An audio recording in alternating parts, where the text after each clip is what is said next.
Olá, amigos da Revolução Industrial Brasileira, começando mais um Desenve Notícias, hoje dia 9 de fevereiro pela manhã, porque hoje de tarde eu entrevistarei o Elias Jabbour no canal da Revolução Industrial Brasileira e, portanto, quero reservar a tarde a me preparar para essa boa, interessante entrevista a respeito de economia do projetamento, que é o assunto que o Elias se especializou e traz para o Brasil a partir de uma perspectiva da experiência chinesa e associando com o teórico Inácio Rangel, um dos maiores teóricos da economia brasileira. Mas vamos ao assunto do Desenve Notícias de hoje.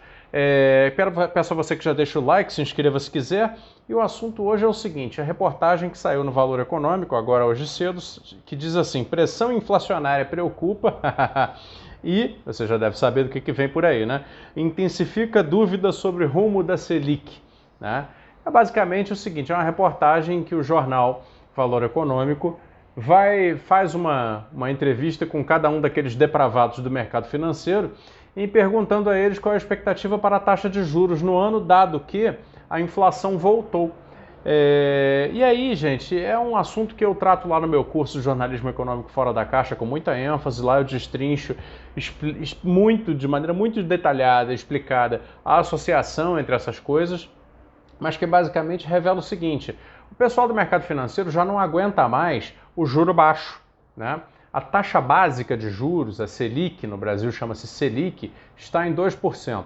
Ela chegou a esse patamar de 2% porque a demanda, né, caiu muito. Por que quando a demanda cai, o juro tem que cair? O juro, como preço macroeconômico que estabelece o custo do dinheiro, o custo do crédito, o custo do empréstimo, ele é uma função da demanda. Quanto menos a demanda na economia se aquece, ou seja, quanto menos demanda existe, a demanda agregada vai caindo, menos consumo, menos tomada de empréstimos, não é verdade? E, portanto, tem mais oferta, mais capacidade de produção do que demanda. Quando tem esse gap, né, esse hiato, significa que então o custo do dinheiro precisa baixar, precisa diminuir. Custo de tomada de empréstimos, custo de crédito, custo de financiamento. Por quê? Porque isso é uma maneira de estimular a demanda, então, a consumir mais e se equilibrar com a capacidade de oferta, para que não haja capacidade de oferta ociosa. Por outro lado, quando a demanda está muito aquecida, está acima da capacidade de oferta, ocorre aquilo que nós chamamos de inflação da demanda. A inflação da demanda é basicamente o seguinte, tem muita gente comprando, muita gente indo ao consumo, né, de todas as coisas, de maneira agregada, né? Então no coletivo social, né, no coletivo das necessidades humanas, você percebe então um aumento muito forte, muito expressivo na demanda por bens e serviços numa economia, além daquilo que a economia é capaz de ofertar. E se, nesse caso, os investimentos não têm a capacidade de suprir essa diferença, de fechar esse hiato do produto, como se chama na economia, existe a inflação de demanda. Nessa perspectiva, claro, você então vai precisar fazer o quê? Uma política monetária de alta de juros. Porque você vai precisar reprimir um pouco essa demanda para ela se equilibrar com a capacidade de oferta e não gerar um ciclo de inflação de demanda. Esse é o mecanismo básico de inflação na macroeconomia, na teoria, tá?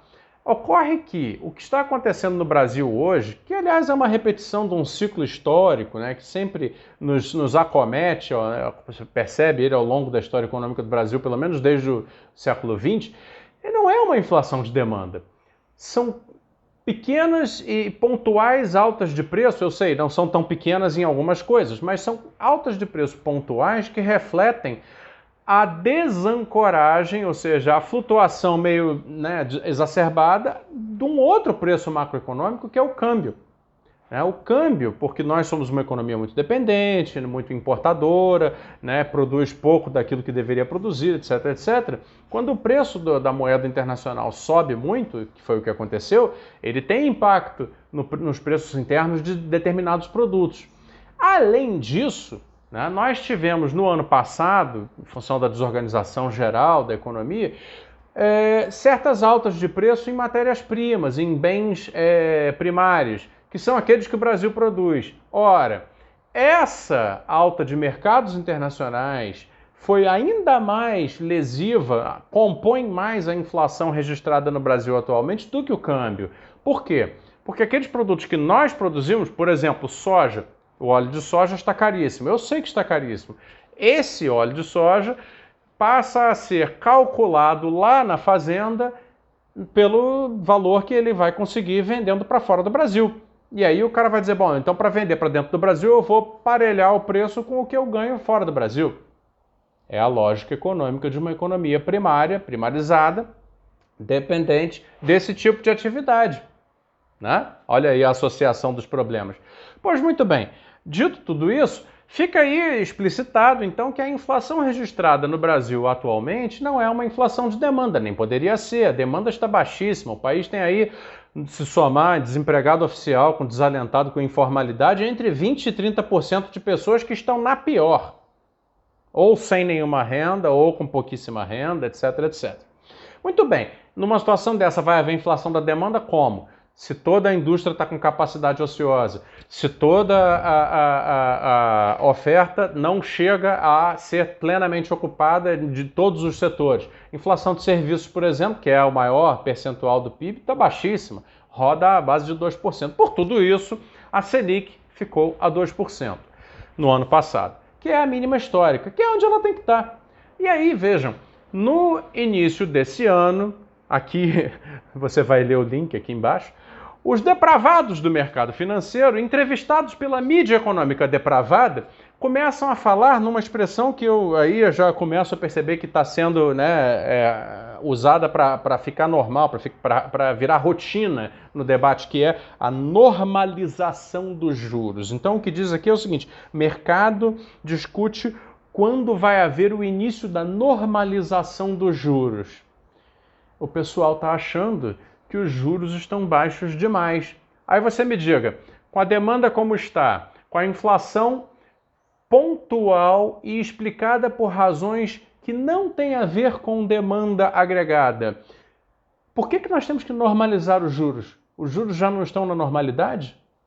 Já se fez essa pergunta? Porque o jornal não vai fazer essa pergunta para você. Não fará essa pergunta aos depravados do mercado financeiro. Então por que raios tem esse debate nesse momento? Bom, a resposta, pessoal, é muito simples. Os depravados do mercado financeiro não aceitam trabalhar com juros baixos demais.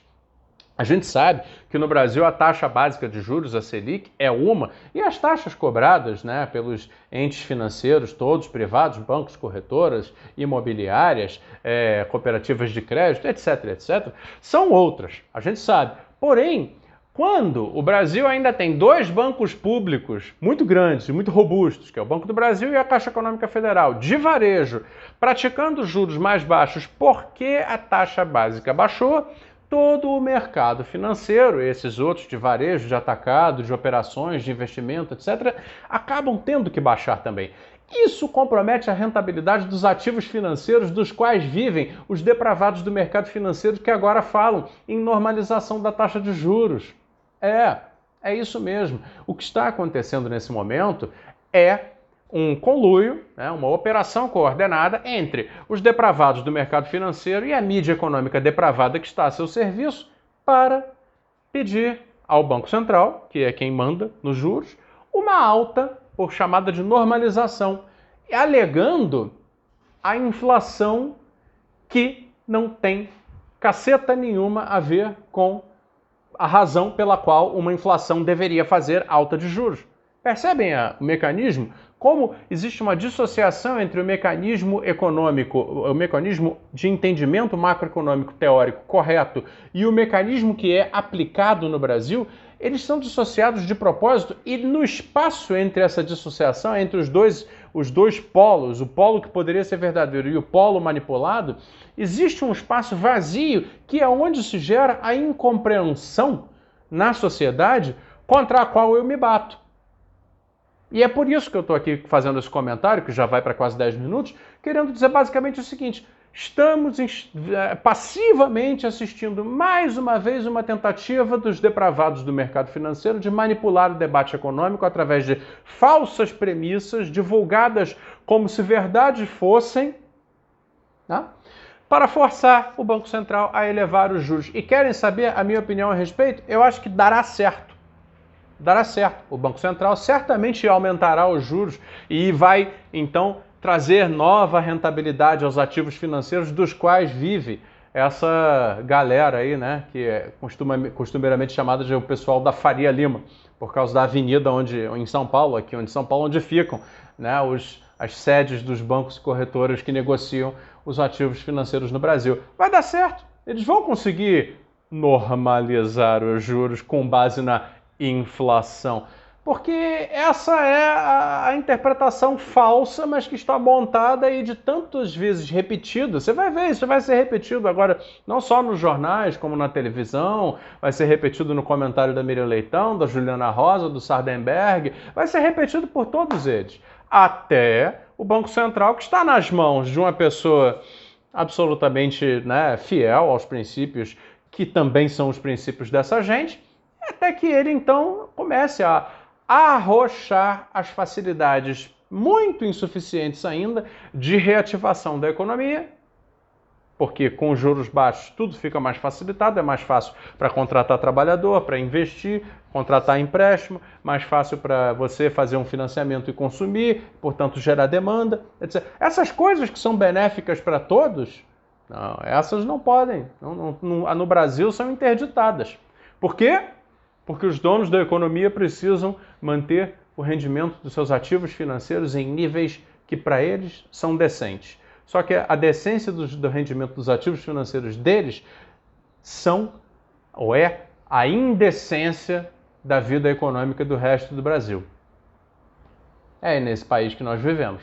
Muito obrigado, pessoal, por assistir mais um Desenho de Notícias, todos os dias aqui na Revolução Industrial Brasileira. Se você gostou desse assunto, eu explico ele em detalhes no meu curso Jornalismo Econômico Fora da Caixa. Fica à vontade para ver o link aí. Se quiser pensar em fazer, faça. Eu acho que você não se arrependerá. Obrigado e até amanhã.